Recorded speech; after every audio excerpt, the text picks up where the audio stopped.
Right. Right, well, this is how my morning turned out the other day. I get in the car to go to work about 8:15, as always, and I start hearing on the radio, when I turn it on, how Chris Whitty has been attacked. He's been harassed and attacked by a pair of thugs. They made it sound on the radio just like he'd been beaten up or something like that. And through the entire duration of my way to work, which is about quarter of an hour, I didn't hear anything to the contrary to that.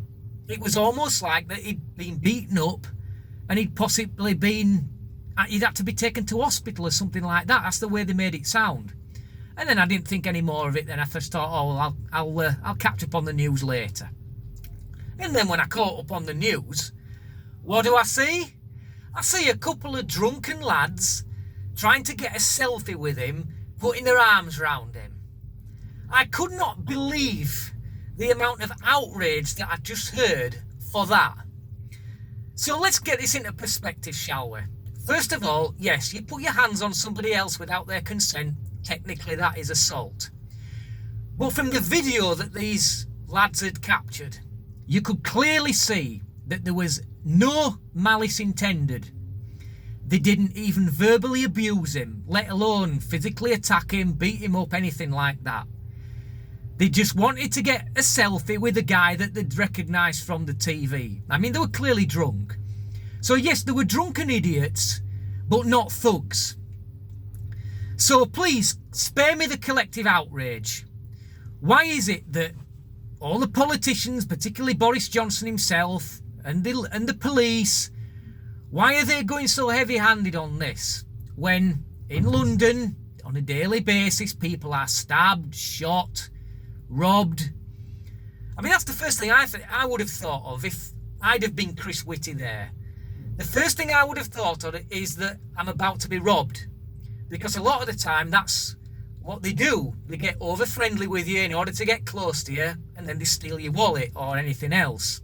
That would be the first thing that came through my mind. But they didn't even try to do that.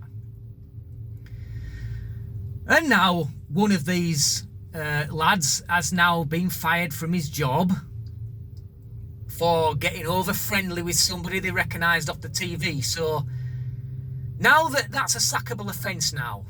No, it didn't take place on work property or during work time. So no, nobody should be being fired for it. Should these lads be punished? Probably they should maybe face some sanction, yes.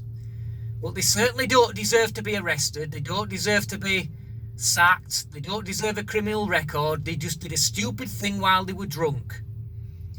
The outrage, just because this is Chris Whitty, this is why now all the outrage. So effectively in London, you can go and stab, rob, shoot people and get away with impunity, and Sadiq Khan will look the other way.